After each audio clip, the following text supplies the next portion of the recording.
আর আসতে বললে খুশি হবে কে? শয়তান। আমরা কাকে খুশি করব? দেখি কে কতটুকুন আল্লাহকে খুশি করতে পারি। জবান ছেড়ে দিয়ে লিল্লাহে তাকবীর। এর যতগুলো মানুষ আছে আপনারা যদি আওয়াজ দেন, আমার মনে হয় আওয়াজ বাংলাদেশের রাজধানী ঢাকা চলে যাবে। পারবেন না ইনশাআল্লাহ? জি রেডি, লিল্লাহে তাকবীর। আপনাদের আসামের রাজধানী কি? ওই পর্যন্ত আওয়াজ পৌঁছে যাক, আমরা চাই কি চাই না? জি, জবান খুলে লিল্লাহে তাকবীর। এখন আপনারা প্রশ্ন করতে পারেন, হুজুর আমাদের আওয়াজ এই মালিবাড়ির ভিতরেই আছে। মালিবাড়ি না? হ্যান্ডেল থাকলে দেন, হ্যান্ডেল। মালিবাড়ি নাকি? আপনারা বলতে পারেন যে মালিবাড়ির ভিতরেই মনে হয় এই আওয়াজ আছে। না, আল্লাহ তাআলা বলেছেন ওয়া রাব্বাকা ফাকাব্বির। আল্লাহর নামের যারা স্লোগান দেয়, মালিবাড়ির ভিতরে নয়, আসামে নয়, গুয়াহাটিতে নয়, ভারতবর্ষে নয়, আল্লাহ পাকের আরশে আজিম পর্যন্ত পৌঁছে যায়। জোরে বলেন আল্লাহু আকবার। আল্লাহ তাআলার আরশে আজিমে এই আওয়াজ পৌঁছে যাক, আমরা চাই কি চাই না? দুই হাত তোলেন। আমি যখন লিল্লাহে তাকবীর বলবো, হাত দুটো উপরের দিকে ঝাঁকি দিয়ে বলবেন আল্লাহু আকবার। শয়তান যেন আশেপাশে থাকতে না পারে। জি রেডি, লিল্লাহে তাকবীর। নারায়ে তাকবীর। আল কুরআনের আলো, আল হাদিসের আলো। কোরআন আছে যেখানে, হাদিস আছে যেখানে, মাদক দ্রব্য যেখানে, চুরি ডাকাতি যেখানে, সুদ ঘুষ যেখানে, কোরআন আছে যেখানে, হক্কানি উলামায়ে কেরাম যেখানে। নারায়ে তাকবীর। দিন ইসলাম, দিন ইসলাম, দিন ইসলাম, দিন ইসলাম। নারায়ে তাকবীর। মাশাআল্লাহ, বলেন আলহামদুলিল্লাহ। এখন পরিবেশটা ঠিক আছে তো? মাশাআল্লাহ, বলেন আলহামদুলিল্লাহ। আল্লাহ তাআলা আমাদের সকলকে আজকের এই মাহফিল থেকে গুনাহ মুক্ত জীবন নিয়ে বাড়িতে যাওয়ার তৌফিক দান করুন। ডাউন ডাউন, হাই ইশারা বুঝতে হবে। ডাউন, হ্যাঁ ঠিক আছে, বলেন আলহামদুলিল্লাহ। আলহামদুলিল্লাহ আলহামদুলিল্লাহি নাহমাদুহু ওয়া নাস্তাঈনুহু ওয়া নাস্তাগফিরুহু ওয়া নাউযু বিল্লাহি মিন শুরুরি আনফুসিনা ওয়া মিন সাইয়্যাতি আ'মালিনা। মান ইয়াহদিহিল্লাহু ফালা মুদিল্লা লাহু ওয়া মান ইউদ্লিল ফালা হাদিয়া লাহু। নাশহাদু আন লা ইলাহা ইল্লাল্লাহু ওয়াহদাহু লা শারীকা লাহু ওয়া নাশহাদু আন্না সাইয়্যিদানা ওয়া সানাদানা ওয়া হাবিবানা وحبيب قلوبنا ومحبوبنا ومولانا محمدا عبد الله ورسوله الذي أرسله بالحق بشيرا ونذيرا وداعيا إلى الله بإذنه وسراجا وقمرا منيرا. أما بعد فأعوذ بالله من الشيطان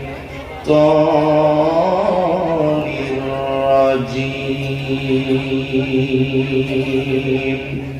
সবাই আমার সাথে ঠোঁট মিলিয়ে জবান ছেড়ে দিয়ে পড়ুন বিসমিল্লাহির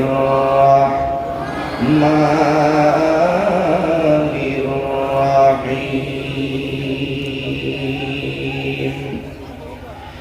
ইন্নামা ওয়ালিয়্যুকুমুল্লাহ ورسوله والذين آمنوا الذين يقيمون الصلاة ويؤتون الزكاة وهم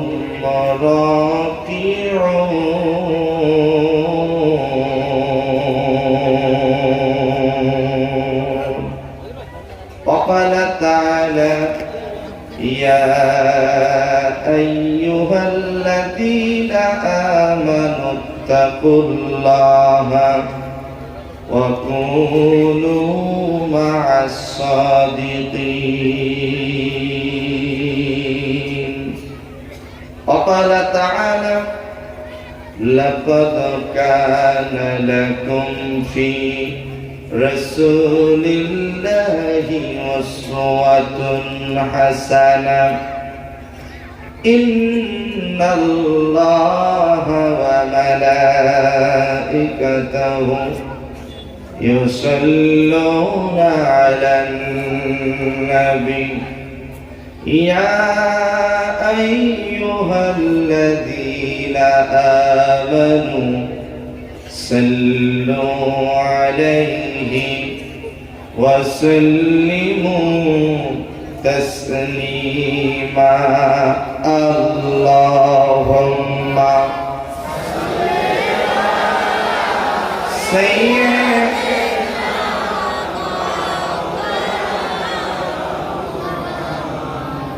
وعلى آل سيدنا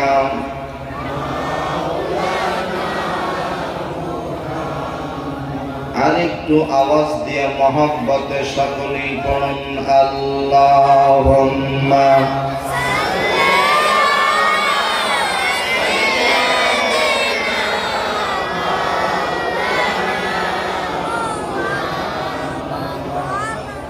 وعلى آل سيدنا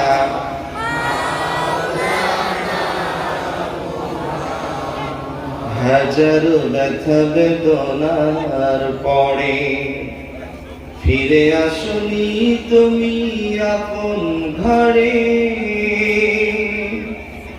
দিনের আলো তুমি সরিয়ে দিতে চলে গেলে মদিনায় মক্কা ছেড়ে।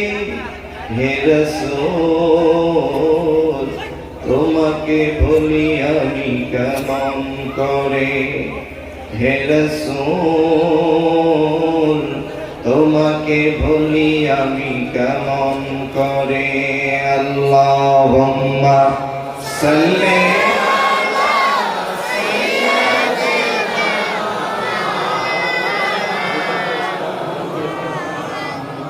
ওয়া আলা আলি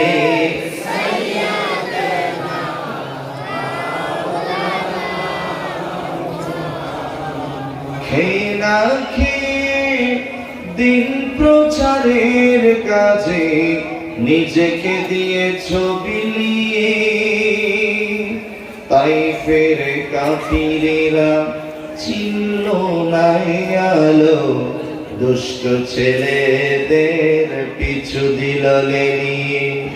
পাথরের আঘাতে ক্ষত বিক্ষত হয়ে সারা শরীর থেকে রক্ত ঝরে।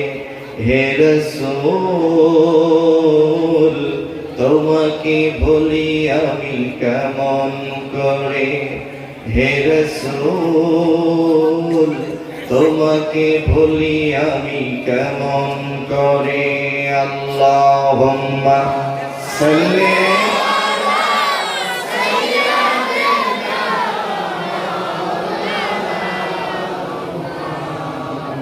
وعلى آل سيدنا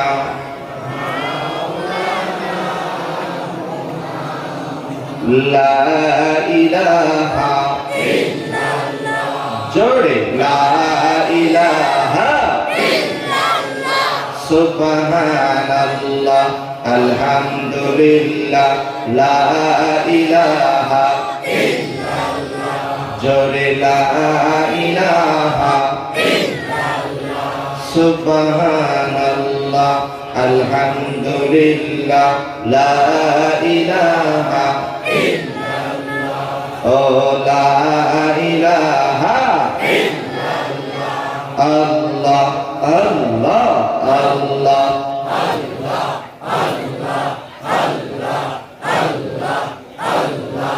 আল্লাহ আল্লাহ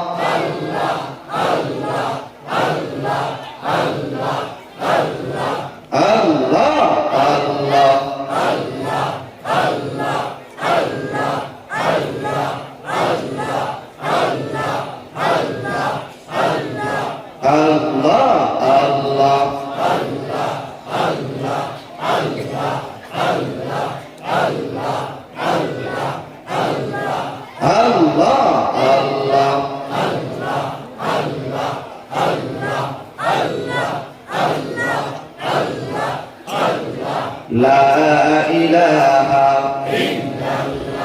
ও লা ইলাহা ফেরাউন বলে আসিয়া রে মুসার কালিমা সাড়িয়া দে আসিয়া বলেন জীবন দিব আসিয়া বলেন শহীদ হব তবুও ছাড়ব না ইল্লাল্লাহ লা ইলাহা লা ইলাহা সুবহানাল্লাহ আলহামদুলিল্লাহ লা ইলাহা হাতে করে হাতের কাম পায়ে করে পায়ের কাম অন্তরেতে রাখিও মুমিন জবানেতে রাখিও মুমিন আল্লাহ তাআলা জাতির নাম লা ইলাহা লা ইলাহা আসমানের মালিক সেই আল্লাহ জমিনের মালিক সেই আল্লাহ আমাদের মালিক সেই আল্লাহ লা ইলাহা লা ইলাহা লা ইলাহা ইল্লাল্লাহ মুহাম্মাদুর রাসূলুল্লাহ সকলে বলুন সাল্লাল্লাহু আলাইহি ওয়াসাল্লাম কোন জমিনে মাটি আমার হবে গোরস্থান কাদের চোখের জলে আমি কাদের চোখের জলে আমি পাব পরিত্রাণ কোন জমিনে মাটি আমার হবে গোরস্থান কারায় আমায় গোসল দেবে কে আনিবে কাফন কারায় আমায় কেঁদে কেঁদে পড়ে দিবে দাফন কারায় আমার পাশে বসে কারায় আমার পাশে বসে শোনাবে কোরআন কোন জমিনে মাটি আমার হবে গোরস্থান কার কাঁধে চড়ে আমি কবর দেশে যাব জানি না কার মোনাজাতে আল্লাহ রহম পাবো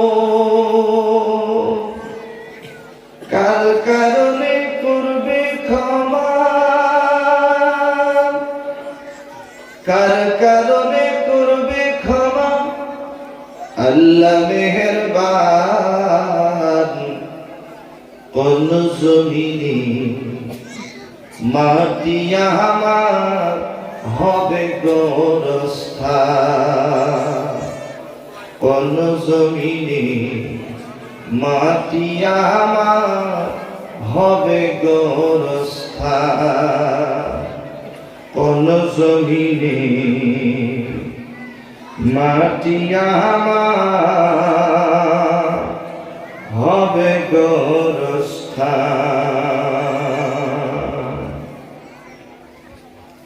ঐতিহ্যবাহী ভারতবর্ষের আসাম রাজ্যে কামরূপ জেলাধীন ১ নং মালিবাড়ি কথার জাতপাড়া যুব সংঘের উদ্যোগী ষষ্ঠ বার্ষিক আজকের ঐতিহাসিক ওয়াজ মাহফিল, ৩ দিন ব্যাপী ঐতিহাসিক ওয়াজ মাহফিলের আজকের এই সমাপনী দিবস। আজকের এই সমাপনী দিবসের সম্মানিত শ্রদ্ধাভাজন যোগ্য সভাপতি হযরত উলামায়ে কেরাম, আমার পূর্বে আলোচনা রেখেছেন অত্র ভারতবর্ষের কৃতি সন্তান বিশিষ্ট আলেমে দ্বীন উদীয়মান তরুণ মুফাসসির কারি মাওলানা মুফতি শাহজামাল হক। আলোচনা রেখেছেন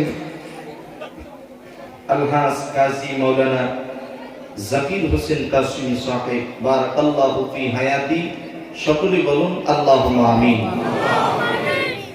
আজকের মাহফিলে সম্মানিত অতিথিবৃন্দ, সম্মানিত উলামায়ে কেরাম, আমার সামনে বসা পিতৃতুল্য মুরব্বী বাবাজিরা, সমবয়সী কলিজার টুকরার যুবক ভাইরা, স্নেহের কচিকাচারা, পর্দার অন্তরালে বসে থাকা অবলা সরলা আবেদা সালেহা, সর্বগুণে গুণান্বিতা আমার শ্রদ্ধা মা এবং বোনেরা, খাস করে যারা উপস্থিত রয়েছেন সর্বকালে সর্বযুগে সকল আম্বিয়াদের আওলাদ, এ জাতির শ্রেষ্ঠ সন্তান। আমি মুফতি সিদ্দিকী যাদের ছাত্র হতে পারলে নিজেকে ধন্য মনে করতাম, আমার মাতার তাজ হযরত উলামায়ে কেরাম। আল্লাহ সুবহানাহু ওয়া তাআলার দরবারে শুকরগুজারি করছি যে মহান মালিক, যে রব্বুল ইজ্জাত আমাদের সকলকে জান্নাতি পরিবেশে জান্নাতি মেহমান হয়ে কোরআন আল কারীমের মাহফিলে আল্লাহ তাআলা আমাদের সকলকে আসবার বসবার তৌফিক দান করেছেন। সে মহান রবের দরবারে অন্তরের অন্তঃস্থান থেকে শুকরিয়া জ্ঞাপন করছি। সকলেই জবান ছেড়ে দিয়ে উচ্চ আওয়াজ দিয়ে একই জোরে বলছি আলহামদুলিল্লাহ। আরেকটু আওয়াজ দিয়ে বলুন আলহামদুলিল্লাহ। সকলেই পড়ুন রব্বানা লাকাল হামদ হামদান কাসীরান তাইয়িবান মুবারাকান ফীহি। সকলেই জবান খুলে বলেন আমরা প্রশংসা করলাম কার? যে জমিনে বসেছে জমিনটা কার? আসমান কার? আমরা বান্দা কার? গোটা পৃথিবী কার? গোটা পৃথিবীতে আইন চলবে কার? আল্লাহ তুমি কবুল করো। জোরে বলেন আল্লাহুম্মা আমিন। দুরূদ ও সালাম বর্ষিত হোক প্রিয় নবী সাল্লাল্লাহু আলাইহি সাল্লামের প্রতি, যে রাসূল ছিলেন মদিনার প্রেসিডেন্ট, যে রাসূল ছিলেন মদিনার সেনাপতি, যে রাসূল ছিলেন মদিনার রাষ্ট্রপতি, যে রাসূল ছিলেন মদিনার বিচারপতি, যে রাসূলের নেতৃত্বে প্রায় 27টি যুদ্ধ সংগঠিত হয়েছিল, যে রাসূল কোরআনের দাওয়াত দিতে গিয়ে ইসলামের দাওয়াত দিতে গিয়ে তাইফের ময়দানে উহুদের প্রান্তরে রক্ত ঝরিয়েছেন, লোহার হেলমেট মাথায় ফেটে গিয়ে মাথার থেকে রক্ত প্রবাহিত হয়েছে, দান্দান মোবারক শহীদ করেছেন, এমনকি কোরআনের দাওয়াত দিতে গিয়ে শিহাবে আবু তালেবে 3টা বছর রাসূল কারাবন্দী ছিলেন। যে রাসূলের সুপারিশ ব্যতীত আমরা কেউই জান্নাতে যেতে পারবো না, সেই রাসূলকে মহব্বত করে প্রাণ ভরা দুরূদ ও সালাম সকলেই মহব্বতে পড়ে নিচ্ছি সাল্লাল্লাহু আলাইহি ওয়াসাল্লাম। আমি আপনাদেরকে অনুরোধ জানাচ্ছি, ধারাবাহিকভাবে কোরআনের কথা হবে। যদি একটা আওয়াজ এই স্টেজ পর্যন্ত আসে তাহলে কথা হবে না। আর যেহেতু কোরআনের মাহফিল, আমি ভলান্টিয়ার ভাইদেরকে, কর্তৃপক্ষকে বারবার অনুরোধ করে বলবো, আপনার এই যে আমার সোজায় যে ফাঁকা জায়গাটা দেখা যাচ্ছে, ওই যে যারা ঢুকতেছে, আপনি আমার দিকে তাকান প্লিজ, আপনারা সবাই আমার দিকে তাকান। যারা দাঁড়িয়ে আছেন প্লিজ আপনারা সিট ডাউন, বসে যান। একজনও দাঁড়িয়ে থাকলে হবে না। ওই যে যারা ছোট ছোট বাচ্চাগুলো কথা বলছে, ডিস্টার্ব দিচ্ছে, আপনার সেই দিকে একটু খেয়াল রাখবেন। যেহেতু কোরআনের মাহফিল, আদব রক্ষা করতে হবে। আর কোরআনের কথা যখন হবে, বাড়তি কোনো কথা বলা যাবে না। বলে বলেন, বাড়তি কোনো কথা বলা যাবে না।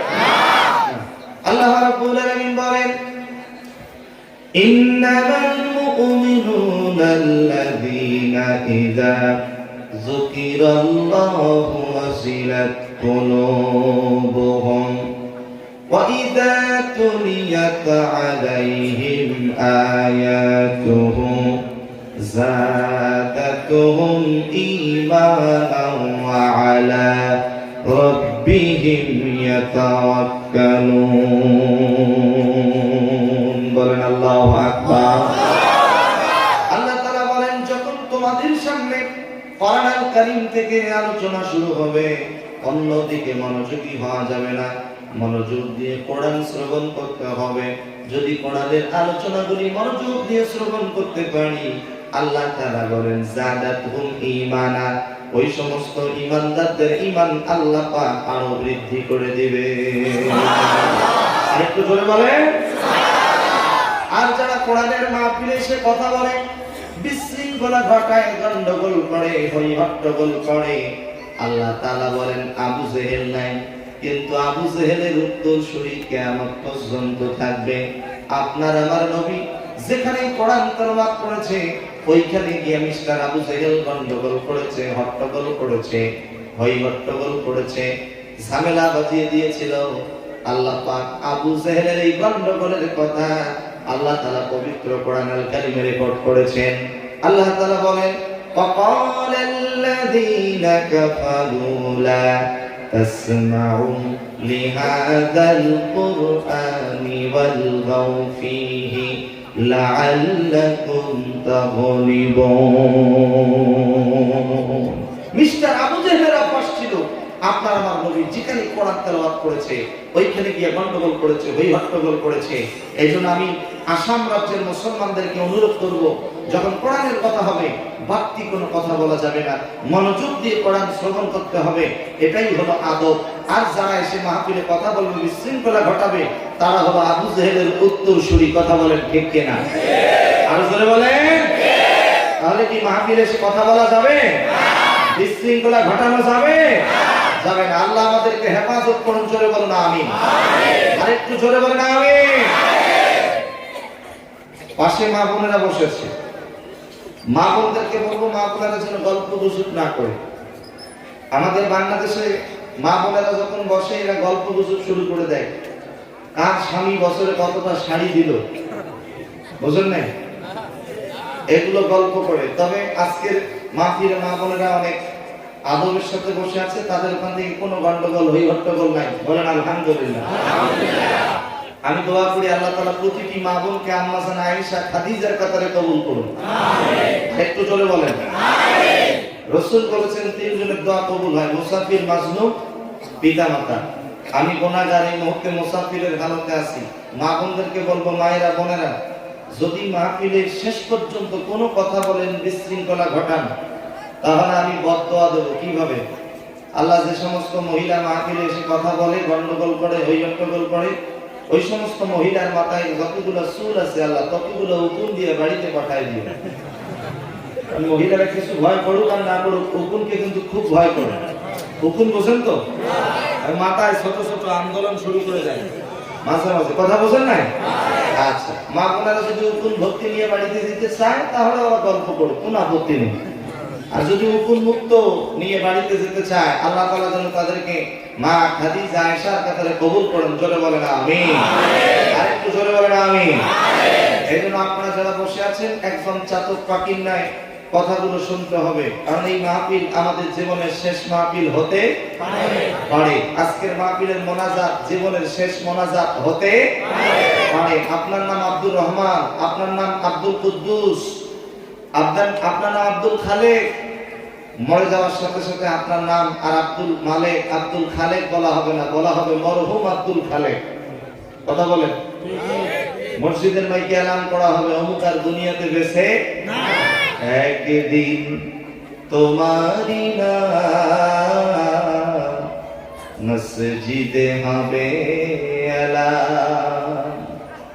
তৈরি থেকো তৈরি রেখো কবরের মান সামান, একদিন তোমারি নাম মসজিদে হবে এলান। কথা বলেন, কথা কি ঠিক?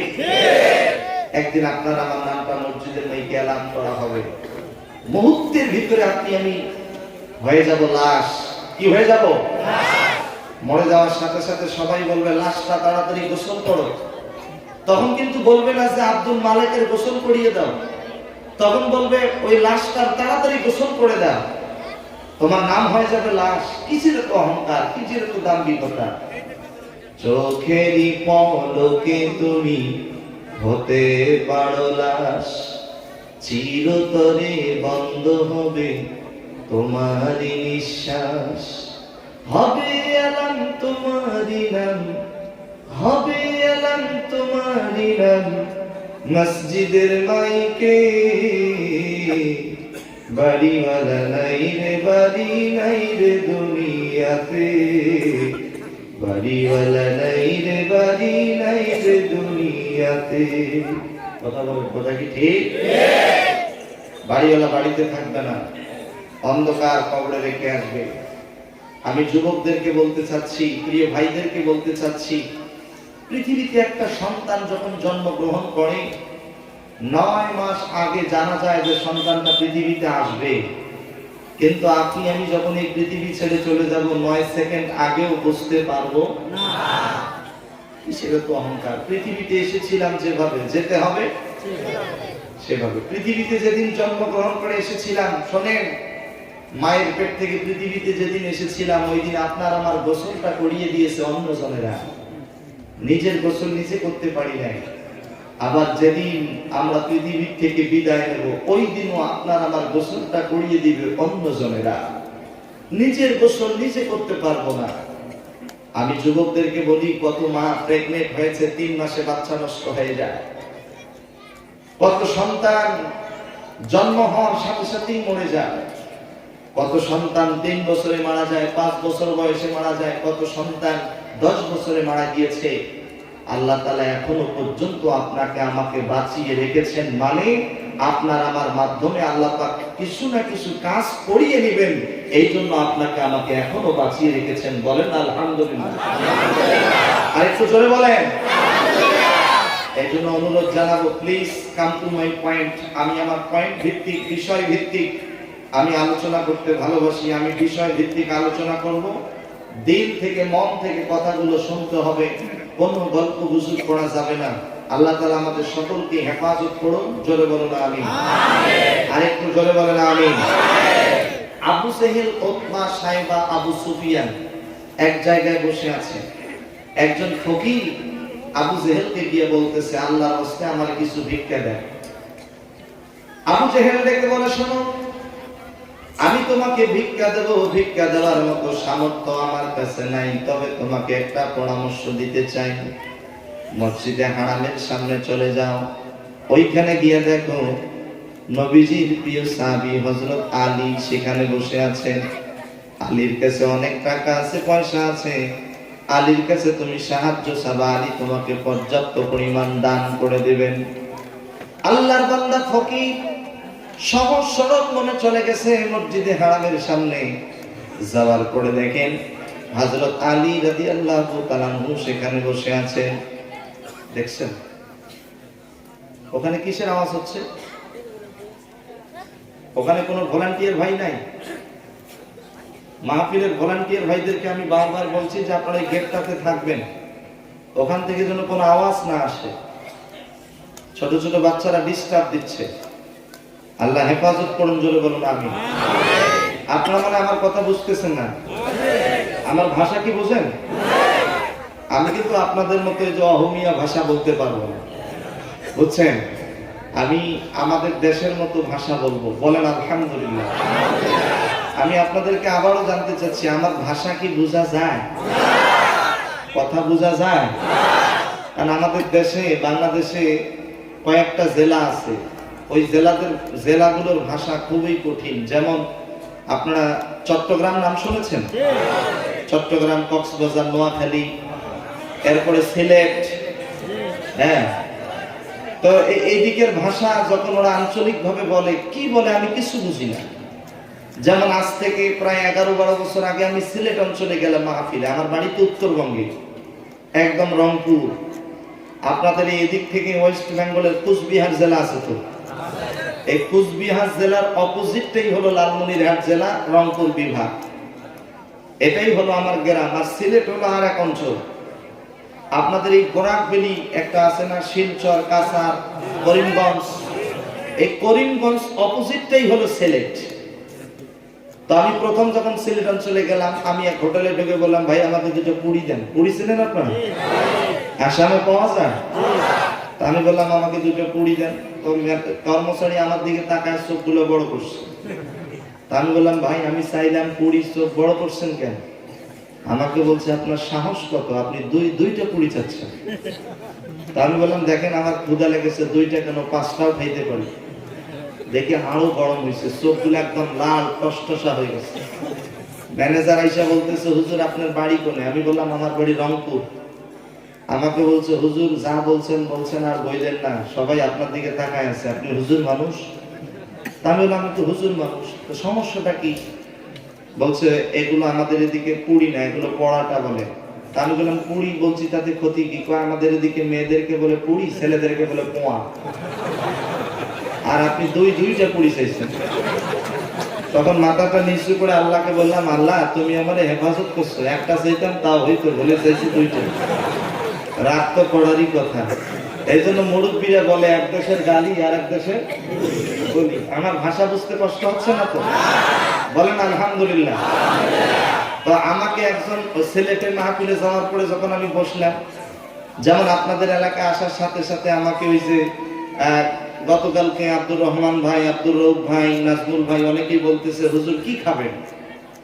তো সিলেটে যখন গেলাম আমাকে বলছে, হুজুর কালা গু খাবা না সাদা গু খাবা? আমি বললাম, ভাই আমি কালা গু সাদা গু কোনো গু খাবো না। আপনারা মেহমান মানুষকে অপমান করতেছেন। হ্যাঁ, কিছুক্ষণ পর দেখি মিষ্টির প্লেট নিয়ে আসছে। তো আমি কালো জাম মিষ্টি পছন্দ করি। তো আমি কালো জাম মিষ্টি বিসমিল্লাহ বলে খাওয়া শুরু করলাম। আমাকে একজন বলতেছে, হুজুর আপনি কিছুক্ষণ আগে বললেন কালা গু সাদা গু কোনো গু খাইতেন না, এখন দেখি কালা গু খাচ্ছেন। মানে কালা মিষ্টিরে বলে কালা গু, গু খাবে না ও গু খাবা। কথা বুঝছেন? এক দেশের এক এক রকম ভাষা। আলহামদুলিল্লাহ, বলেন আলহামদুলিল্লাহ। আমার ভাষা বুঝতে কষ্ট নাই তো? বলেন আল্লাহু আকবার।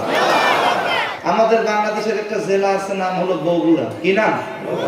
বগুড়া। বগুড়ায় যখন যাবেন তখন ওরা বলবে, তুই আলুটা আলু আকালিয়া আলু। কিছু বুঝেছেন? তুই আলুটা আলু আকালিয়া আলু। কিছু বুঝলেন না? এখানে অনেকেই হয়তো বলবে, হুজুর যেহেতু আলুর কথা বলছেন আলুই হয়তো হবে না। মানে তুমি এসেছো তা এসেছো, একা আসো, তুমি আরেকজনকে সঙ্গে করে নিয়ে আসছো কেন? এই কথাটা ওরা বলে, তুই আলুতে আলু আকালিয়া আলু। কথা বোঝেন নাই মনে হয়? যাই হোক, এক এক গ্রামের এক এক রকম ভাষা। তবে আপনাদের আসাম রাজ্যে মোটামুটি বাংলাটা একদম, এই অঞ্চলটা কামরূপ, এরপরে যে রঙ্গিয়া, দেখতেছি মোটামুটি সবাই স্পষ্ট আমার মতোই কথা বলে। বলেন আলহামদুলিল্লাহ। আল্লাহ আমাদেরকে কবুল করুন, জোরে বলুন আমিন। এই দেখেন কোরআনের ভাষা গোটা পৃথিবীতে এক না দুই? আরো জোরে বলেন। আপনি বাংলাদেশে গেছেন, বাংলাদেশে গিয়া বাংলাদেশের জাতীয় মসজিদ হলো বাইতুল মোকাররম। কি নাম? বাইতুল মোকাররম। আপনি যখন নামাজে দাঁড়িয়েছেন, ইমাম সাহেব মাগরিবের নামাজ পড়াচ্ছে, মাগরিবের নামাজের সময় তেলাওয়াত করতেছে, আলহামদুলিল্লাহি রাব্বিল আলামিন আর রহমানির রহিম। আপনি বাংলাদেশ থেকে চলে গেছেন ইন্ডিয়াতে, দিল্লিতে।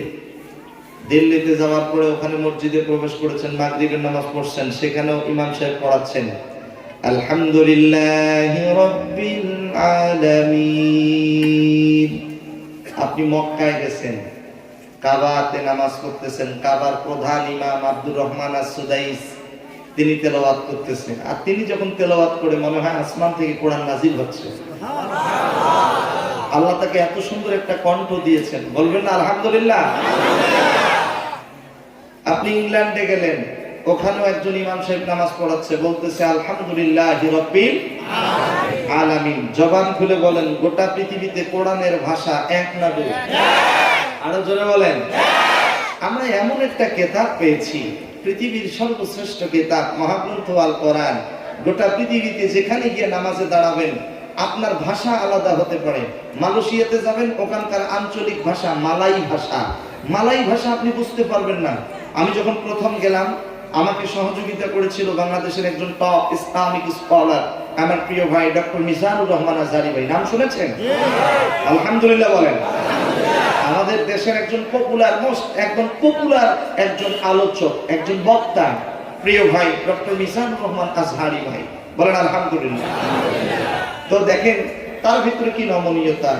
বাংলাদেশের অনেক ওলামায়ে কেরাম আছে, নাম শুনেছেন আপনারা, অনেকেই ওয়াজও শোনেন। তো ওই মিজানুর রহমান আজহারি ভাই আমাকে সহযোগিতা করেছেন।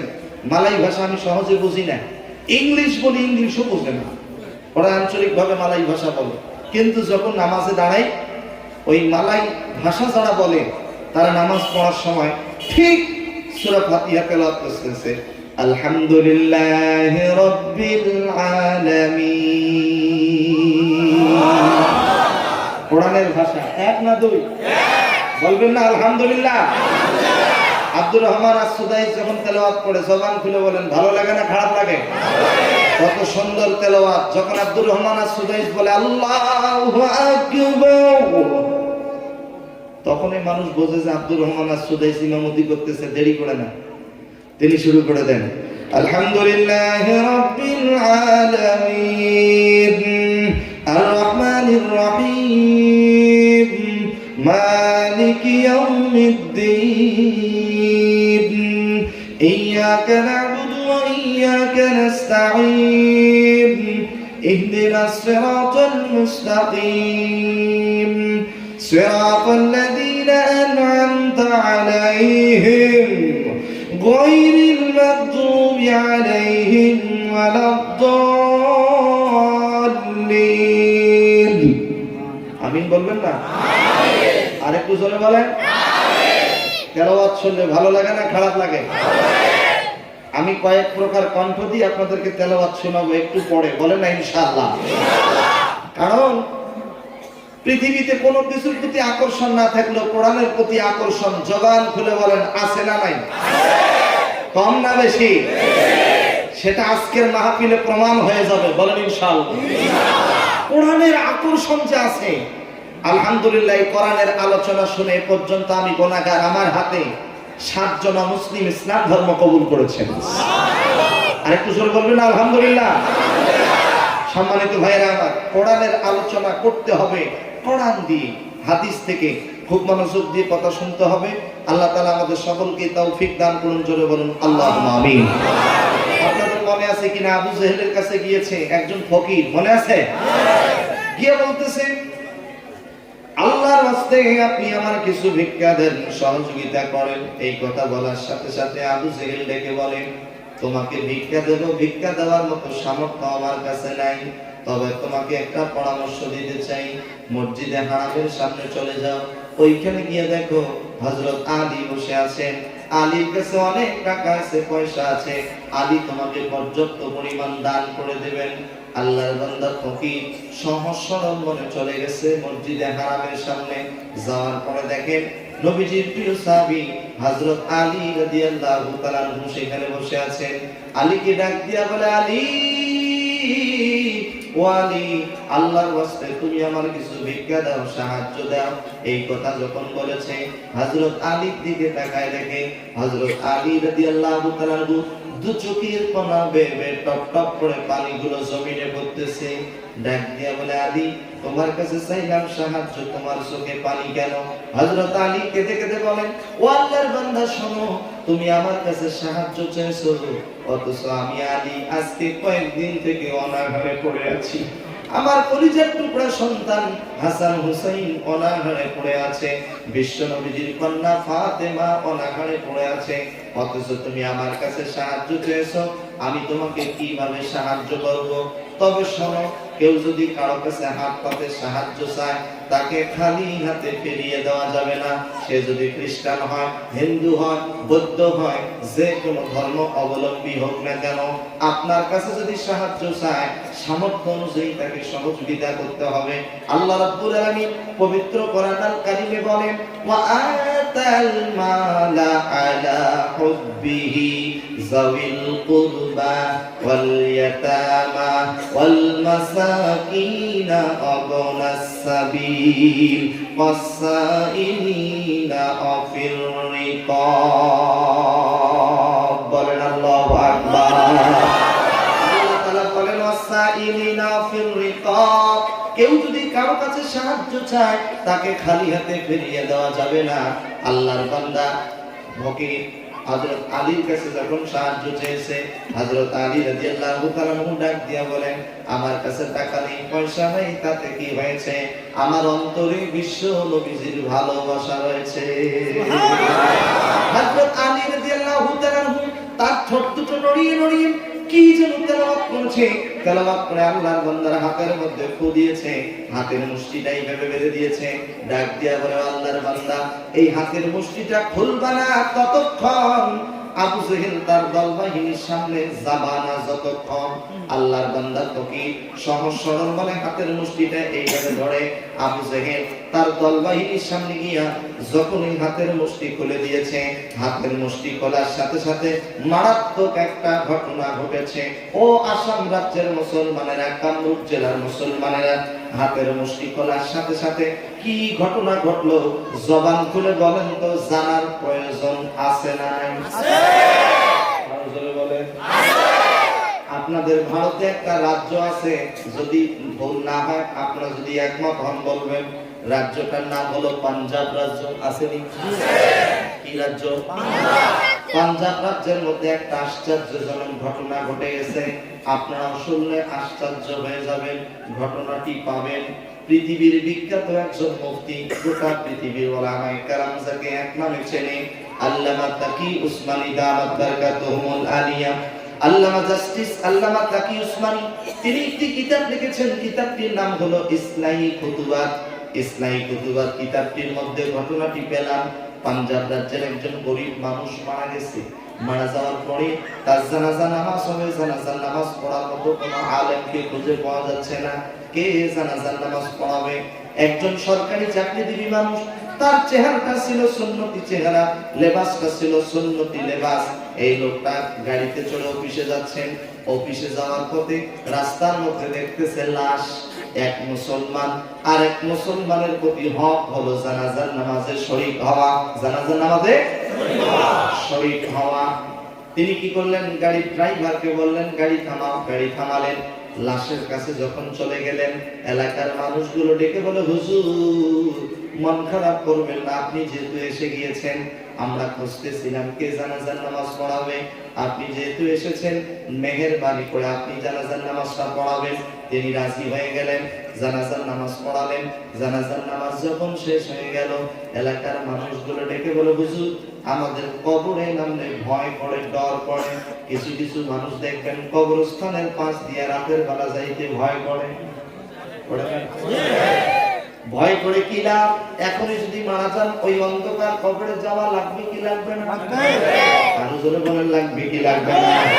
তোমার গুনাহ দিন ফুরাইয়া যাবে, গুনাহ দিন ফুরাইয়া যাবে, যৌবনে লাগবে ভাটি, ওই যে দেখো ডাকিতেছে তোমায় কবরের মাটি, ওই যে দেখো ডাকিতেছে তোমায় কবরের মাটি।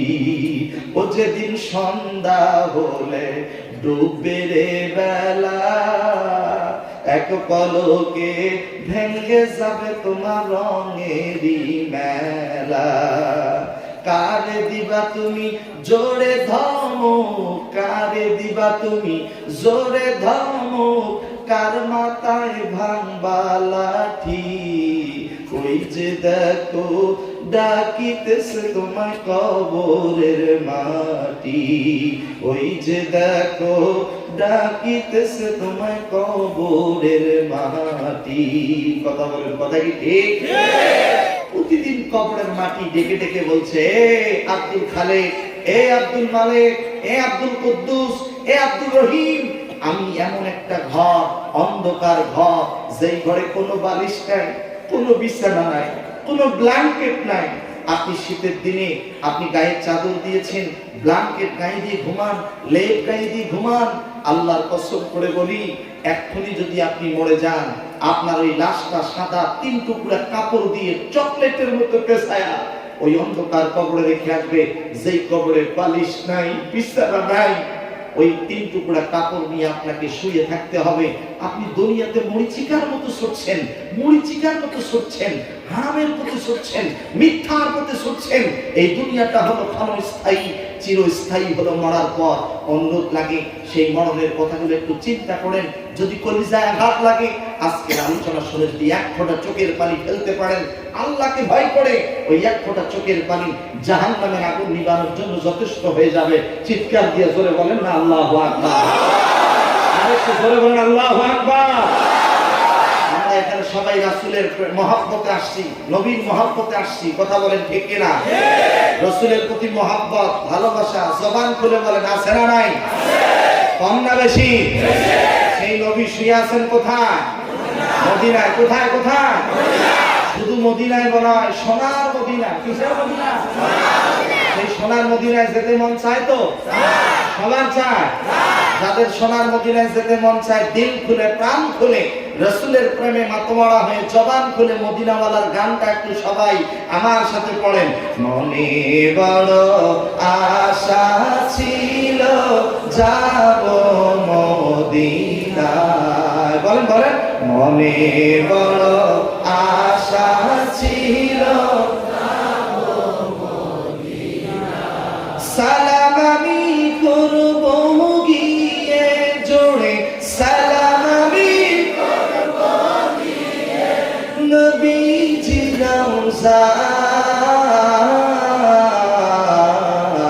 মনে বড় আশা ছিল যাব মদিনায়। তাদের মুখে কাপড় আছে, মুখের কাপড়টা নামায় দিয়ে দিল থেকে, মন থেকে, মহব্বতে সবাই একসাথে পড়েন। মনে বড় আশা ছিল যাব মদিনায়। মনে বড় আশা ছিল যাব মদিনায়। মাশাআল্লাহ মাশাআল্লাহ, কত সুন্দর করে আপনারা গেয়েছেন। আপনাদেরকে আমি মোবারকবাদ জানাই। আল্লাহ যেন জীবনে একটিবারের জন্য হলেও সোনার মদিনায় যাওয়ার তৌফিক দান করেন।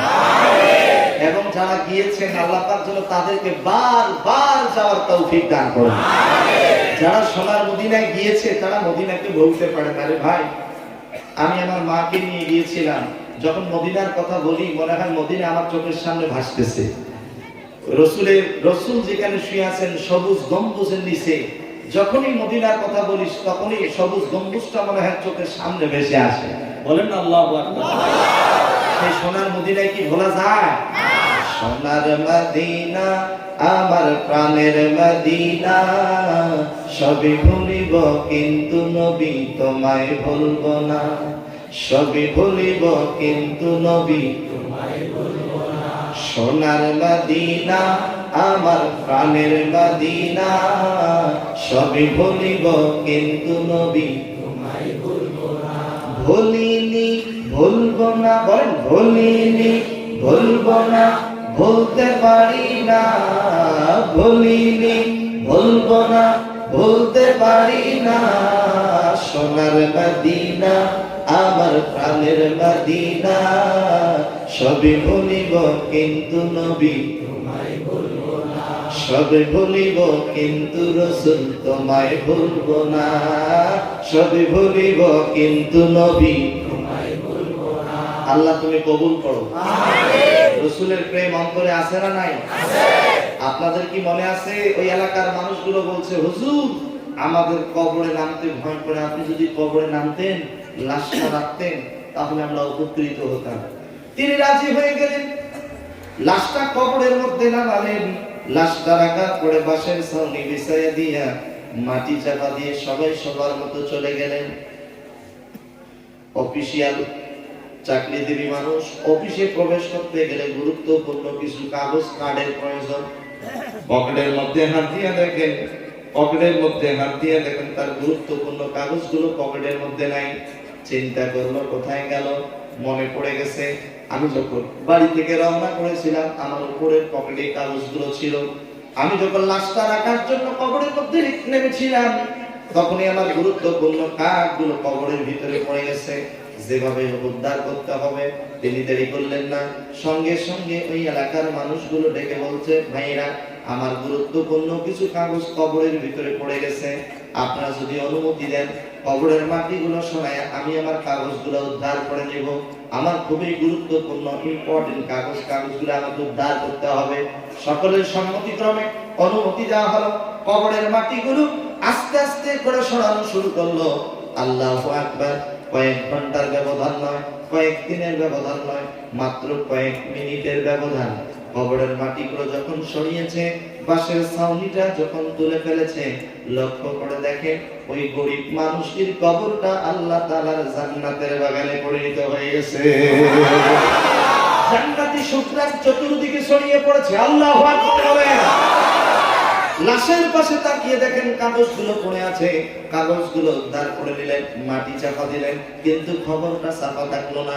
আপনাদের ভারতের সবথেকে বড় মাদ্রাসা দারুল উলুম দেওবন্দ মাদ্রাসা পর্যন্তই খবর পৌঁছে গেছে। আল্লামা তাকি উসমানী বলেন, এক পর্যায়ে ঘটনাটিকে তদন্ত করা হলো। কয়েকজন মুফতি মুহাদ্দিস ঘটনাটিকে তদন্ত করার পরে যেই লোকটা মারা গিয়েছে তার স্ত্রী বেঁচে ছিল, তার স্ত্রীকে প্রশ্ন করা হলো, আপনার স্বামীর কোনো ব্যক্তিগত আমল ছিল কিনা, আপনার স্বামীটা আপনার কাছে কেমন ছিল? আপনি আমি কত ভালো পৃথিবীর কেউ না জানলে কিন্তু ঘরের স্ত্রী ঠিকই জানেন। কথা বলেন ঠিক না? আপনি কত ভালো, আপনার স্ত্রী যদি বলে আমার স্বামীটা ভালো, তাহলেই আপনি ভালো। কারণ নবীজি চরিত্র সম্পর্কে সাহাবায়ে কেরাম আম্মা জান আয়েশা সিদ্দিকা রাদিয়াল্লাহু তাআলা আনহাকে প্রশ্ন করেছিলেন। আম্মা জান আয়েশাকে বলেছিলেন নবীজির চরিত্র কেমন? আম্মা জান আয়েশা উত্তরে বলেছিলেন, নবীর চরিত্র ঘরের ভিতরেও যা, ঘরের বাইরেও তা। নবীর চরিত্র কোরআনে যা আছে, নবীর চরিত্র বাস্তবেও তা আছে। ওয়া ইন্নাকা লাআলা খুলুকিন আযীম। আরেকটু জোরে বলবেন আল্লাহু আকবার। এই যে একটু পরে শুধু কোরআনের আয়াত চলবে, কোরআনের আয়াত পড়ব, অর্থ পড়ব, কোরআনের আয়াত পড়ব, অর্থ পড়ব। যেহেতু তাফসীরুল কোরআন বিল কোরআন, কোরআন দিয়েই কোরআনের তাফসীর করা যায়। আমি আপনাদের সামনে কোরআনুল কারীম থেকে কয়েক জায়গা থেকে তেলাওয়াত করেছি, ধারাবাহিকভাবে আলোচনা হবে, বলেন না ইনশাআল্লাহ? শুনেন, এক একটা ওয়াক্ত তেলাওয়াত করলে 10 নেকি, কয় নাকি? 10 নেকি। আমার তেলাওয়াত শেষে আপনারা যদি আল্লাহু আকবার বলে আল্লাহকে খুশি করতে পারেন, আল্লাহ সুবহানাহু ওয়া তাআলা আমাদের প্রত্যেকের আমলনামায় সমপরিমাণ সওয়াব দিয়ে দিবেন। জোরে বলেন সুবহানাল্লাহ। আরেকটু জোরে বলেন আল্লাহু আকবার। কি ব্যাপার, আল্লাহু আকবার বলতে কষ্ট হচ্ছে নাকি? সবাই বলেন আল্লাহু আকবার। আল্লাহ না আল্লাহ? পোর না বাড়ি? পোর হবে না বাড়ি হবে? পোর হবে। সবাই বলেন না আল্লাহ। আরেকটু জোরে বলেন, আরো জোরে বলেন। মুয়াজ্জিন সাহেব যখন আযান দেয় তখন আল্লাহ বলে না আল্লাহ বলে? কত সুন্দর করে আযান দেয়, আল্লাহু আকবার, আল্লাহু আকবার, আল্লাহু আকবার, আল্লাহু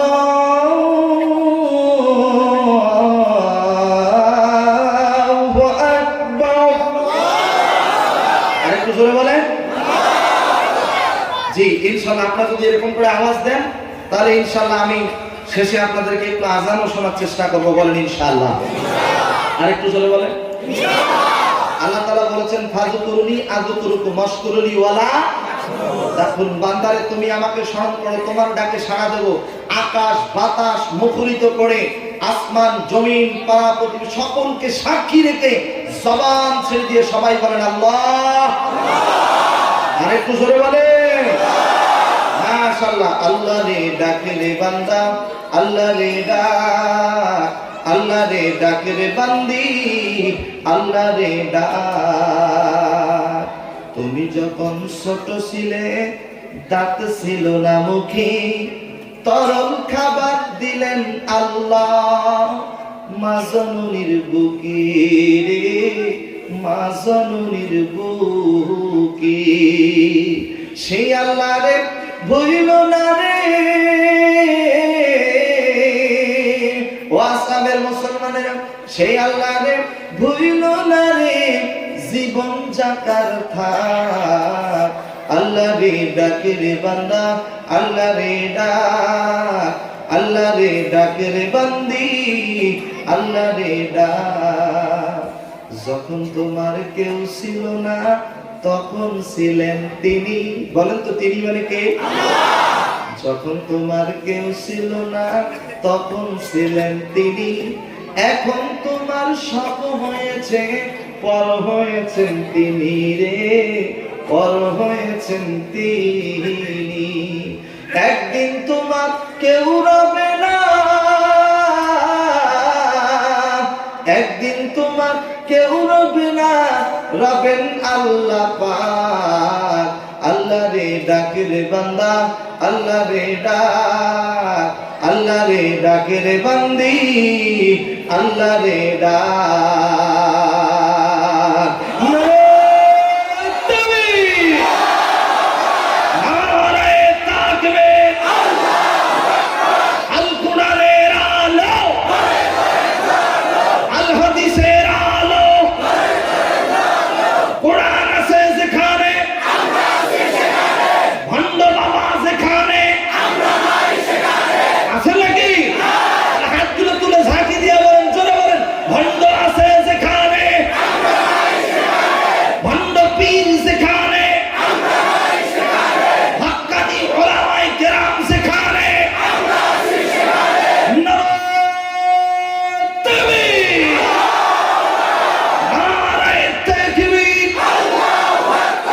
মাশাআল্লাহ, বলেন আলহামদুলিল্লাহ।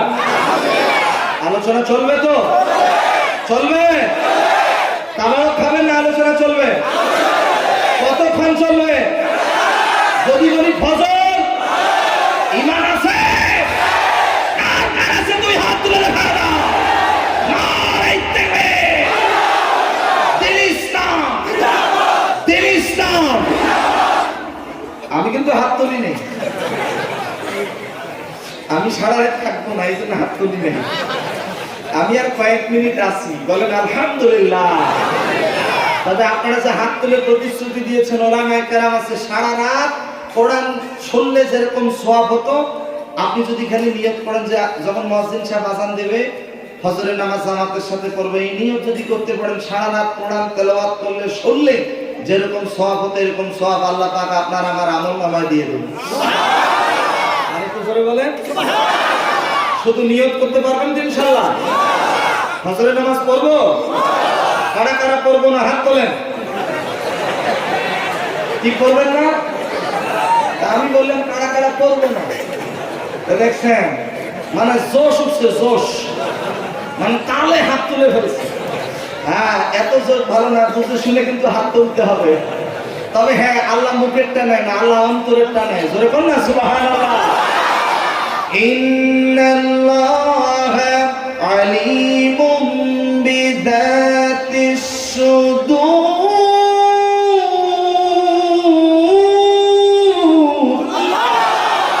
আরেকটু জোরে বলে। আল্লাহ কিসের খবর রাখে? অন্তরের খবর রাখে, বলেন না সুবহানাল্লাহ। এই জন্য যার অন্তরে আল্লাহর ভয় যত বেশি, ওই ব্যক্তিটা তত প্রিয় হয়ে যায় কার কাছে? আল্লাহ তুমি কবুল করো। ফজরের নামাজ পড়বো তো? অনেকেই রাত 2টা 3টা পর্যন্ত 1টা পর্যন্ত ওয়াজ শুনে, আজ যখন মুয়াজ্জিন সাহেব আযান দেয় আসসালাতু খায়রুম মিনান নাওম,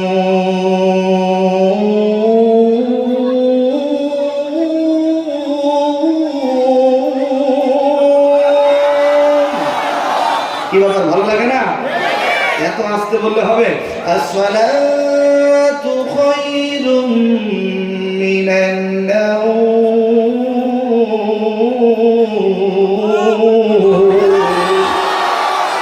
ঘুমের থেকে নামাজ উত্তম, ঘুমের থেকে নামাজ উত্তম। অনেকে ফজরের নামাজ না পড়ে ঘুমায়, আল্লাহ যেন এরকম আমাদেরকে না করে। জোরে বলেন আমিন। কেমন করে ঘুমাও তুমি, কেমন করে ঘুমাও তুমি ফজর করে কাজা, এমনও তো হতে পারে জোহরে জানাজা তোমার, এমনও তো হতে পারে জোহরে জানাজা। কথা কি ঠিক? ফজরের নামাজ না পড়লে ঘুমান, ঘুম ভাঙলেই সকাল, আর না ভাঙলেই পরকাল। ঘুম ভাঙলে কি সকাল, আর না ভাঙলে পরকাল। কথাটা একটু গবেষণা করবেন। আল্লাহ আমাদেরকে 5 ওয়াক্ত নামাজ জামাতের সাথে পড়ার তৌফিক দান করুন। আর একটু জোরে বলেন কষ্ট হচ্ছে? মনে আছে এই ঘটনার কথা? পাঞ্জাব রাজ্যের গরিব মানুষটা কবরটা কিসের বাগান হয়ে গেছে? ওলামায়ে কেরাম থেকে প্রশ্ন করলো, আপনার স্বামী কোনো ভালো আমল দেখেছেন কিনা? তখন স্ত্রী কি বলছে দেখেন, শোনেন, খুব মনোযোগ। তার স্ত্রী বলছে, আমার স্বামীকে আমি সবসময় একটা ভালো স্পেশাল আমল করতে দেখেছি। আমার বিশ্বাস আমার স্বামী এই আমলটা করার কারণেই হয়তো আল্লাহ তার কবরটারে জান্নাতের বাগান বানিয়ে দিয়েছেন। আরেকটু জোরে বলেন। সেই একটা ভালো আমল কি জানার দরকার আছে না নাই? শুনবেন তো ইনশাআল্লাহ? এটা হাতের মুষ্টির কথা মনে আছে? এই হাতের মুষ্টি খোলার সাথে সাথে কি ঘটনা ঘটলো জানার দরকার আছে না নাই? এবার বলেন নাম্বার 2, পাঞ্জাব রাজ্যের গরিব মানুষটি ভালো আমল করছে কয়টা? কয়টা? এই একটা ভালো আমল কি জানার দরকার আছে না নাই? আচ্ছা, আজকের মাহফিলে মা বোনেরা কি এসেছে? মা বোনদের ব্যাপারে কিছু বলার দরকার আছে না নাই? আছে। শুনেন, নেককার স্ত্রী হতে গেলে 4টা গুণ অর্জন করতে হবে। কয়টা? নেককার স্বামী হতে গেলে 4টা গুণ অর্জন করতে হবে। কয়টা? 4টা। ইহুদি মহিলাদের বৈশিষ্ট্য হলো 7টা। এই ছেলে, এই ছেলে, কথা বলিও না বাবা। নেককার স্ত্রী হতে গেলে কয়টা গুণ? নেককার স্বামী হতে গেলে কয়টা? ইহুদি মহিলাদের বৈশিষ্ট্য হলো 7টা। আমি একটা একটা করে হাদিস থেকে নোট করেছি, আমি আপনাদেরকে বলবো, খুব মনোযোগ। ইহুদি মহিলাদের বৈশিষ্ট্য কয়টা? 7টা। এই 7টা বৈশিষ্ট্যের কোন একটা বৈশিষ্ট্য যদি আজকে যে মা বোনেরা আসছে তাদের মাঝে যদি পাওয়া যায়, জাহান্নাম ছাড়া কোনো উপায় থাকবে না। এই 7টা বৈশিষ্ট্য কি কি এটা আমরা হাদিস থেকে শুনবো, বলেন না ইনশাআল্লাহ? এরপরে 6 প্রকার নারীকে আল্লাহ তাআলা নিজ হাতে জাহান্নামে দিবেন। আরেকটু জোরে বলবেন না? কয় প্রকার নারীকে? আমি হাদিস থেকে বলবো, খুব মনোযোগ। এরপরে আল্লাহ তাআলা 10 প্রকার নারীকে ভালোবাসেন। কয় প্রকার? আমি মা বোনদেরকে বলবো, মা বোনেরা এই 10 প্রকার নারীর ভিতরে সর্বশেষ আপনারা দেখবেন এই 10 প্রকার নারীর ভিতরে আপনারা আছেন কিনা, বলেন ইনশাআল্লাহ। তাহলে আবারও পয়েন্টগুলো বলছি। 1 নম্বর পয়েন্ট, হাতের মুষ্টি খোলার সাথে সাথে কি ঘটনা ঘটলো। নাম্বার 2, পাঞ্জাব রাজ্যের গরিব মানুষটি ভালো আমল করেছে কয়টা? নাম্বার 3, নেককার স্ত্রী হতে গেলে কয়টা গুণ? নাম্বার 4, নেককার স্বামী হতে গেলে কয়টা গুণ অর্জন করতে হবে?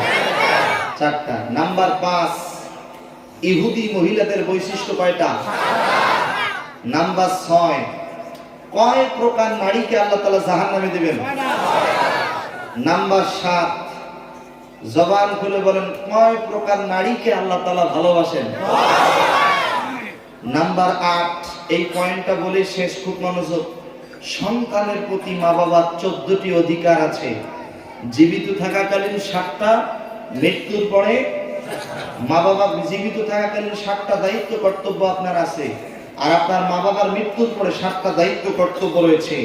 এই 7 7 14টা দায়িত্ব কর্তব্য কি আমরা আজকের মাহফিল থেকে শুনবো, বলেন ইনশাআল্লাহ।